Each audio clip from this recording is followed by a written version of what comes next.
Hi guys, so ang section naman na i-discuss ko sa inyo ngayon is yung taskboard.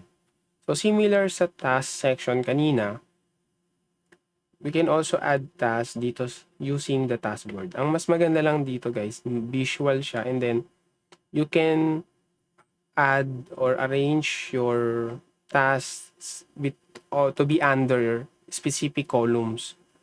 Okay, so kanina nakapag-add na ako ng mga columns and then na-arrange ko. Originally, yung magiging columns mo lang will be incomplete, completed, saka I think in progress. Yun yung mga default column. So, in-add ko tong not started saka for review. That way, magiging parang progressive yung task.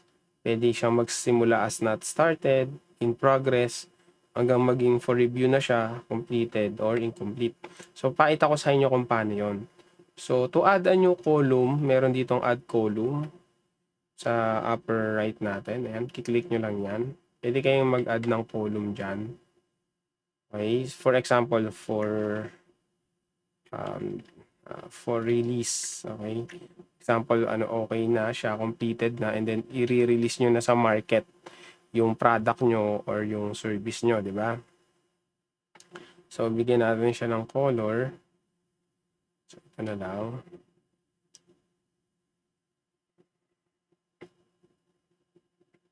So, ma-add siya dito sa list of columns natin. So, makikita nyo, hide muna natin itong sidebar. Makikita nyo, nandito siya sa dulo. Okay. Ngayon, kapag gusto nyong i-rearrange yung columns, you can do that by clicking the gear icon. Pwede nyo i-edit. Ayan. Example, itong incomplete, nasa position siya ng 5, meaning pang-5 siya sa list. Okay, so 1, 2, 3, 4, 5. And then ito yung pang-6 natin.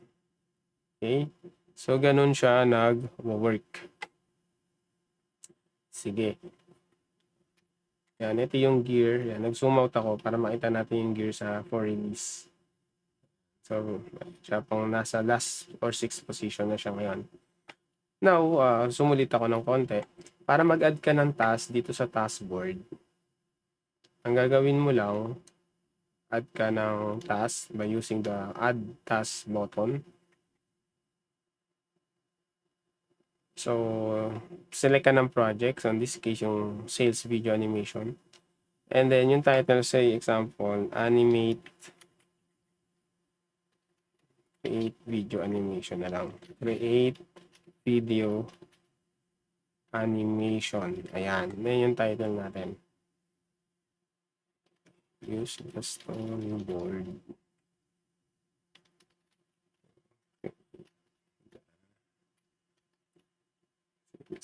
Video animation. Ayan. Use the storyboard to create the sales video animation. Okay, yan yung description ng task natin for now. Set natin ulit as private. And then, appoint tayo ng start date. Choose assignee. And then dito, sa status, lahat ng ginawa natin ngayon ng mga columns, di ba? Lalabas na dito yon. So, pwedeng mag-start siya as, by default, pwedeng not started pa. Okay, and then, same lang yung priority natin, medium, then hit natin yung save. So, ayan guys. So, makikita natin, zoom out ako, na 3 na yung added task natin. So, lahat ng ina-add natin na task, kung in-add man natin siya doon sa task or sa project section or dito sa taskboard, lalabas dito lahat yon. Okay? So, ngayon ang maganda dito, sabi ko nga, example, itong create video animation or example, ito kasi by default yung dalawang task kanina, yung writing of script sa storyboard, na default siya incomplete eh. So, lipat muna natin siya for example dito. Ayan, ito yung kagandahan ng taskboard kasi visual siya. 'Di ba? Visual mo siyang makikita yung mga list of tasks sa bawat category or bawat column. Okay? So, pwede mo pang i-arrange kung ano yung dapat mong unahin. So, syempre, una mo na yung script, tapos storyboard, and then yung pag-create ng video animation. Say, nagawa na tong task na writing of script, pwede mo na siyang ilipat ngayon dito kung ito na yung in progress mo na ginagawa.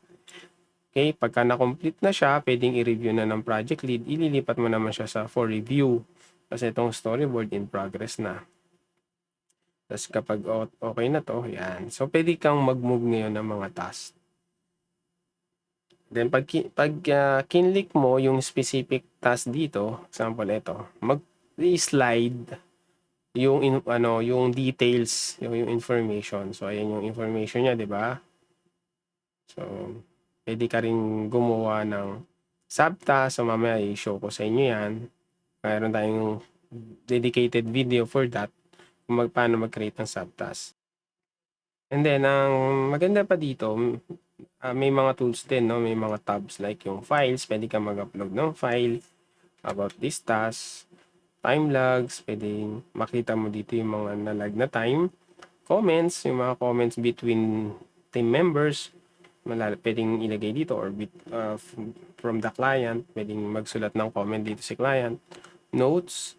And yung history ng task, nalalag din siya. Okay? So, ganun siya kaganda. Then, pwede mong i-edit. Pwede mong i-pin yung task para lagi siyang nasa top list ng mga task. Or pwede mong i-share yung task using this share button. Okay, so yan yung ating task board. Aside from that, meron pa tayong useful tools dito like pwede mong i-choose yung date range ng gusto mong tignan na list of tasks. Pwede ka rin mag-filter kung yung titignan mo bang task is for specific project, specific client, kung kanino naka-assign, kung sino nag-assign, task category, task label, milestone.